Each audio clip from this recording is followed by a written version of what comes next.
God's not a book. Bible's 66 books. 40 different people wrote it. Over 1,500 years. There's never been a book like that in history. Does that make it the Word of God? No. It just means it's worth considering, because there's never been a book like this. Gives you some reason to consider it over the others. Well, how about history? For hundreds of years, archaeology has used the Old Testament and New to find buildings, to find people, to find civilizations, to find kings that didn't exist, or they didn't think they did. And suddenly the Bible said they're there, and they dug it up, and there it was. Does that make it the Word of God? No. It means it's historically accurate. Real people really existed and really wrote down what they saw. It's worth considering. And then a man showed up one day named Jesus. And he said, I'm that guy.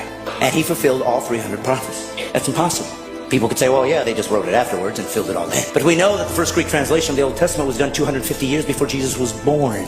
So how could they possibly know that he'd be born? How could they possibly know he was going to be crucified when crucifixions didn't even exist as a capital punishment yet? How could they know that he'd be betrayed for 30 pieces of silver 250 years before there was a Jesus? Does it make it the Word of God? No, but it's starting to get close. And then Jesus said he would fulfill these things and did miraculous things to prove I'm not just a guy talking like everybody else. Look what I've done. And then he said this, I'm going to prove it to you. I'm going to die, and I'm going to come back to life. Nobody's ever done that.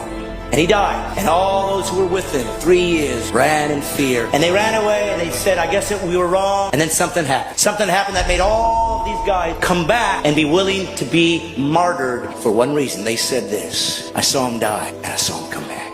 If we all die and there is no God, it's just eternal unconsciousness, you'll never know. But if you're wrong, you'll know forever. And it's not a gamble anymore.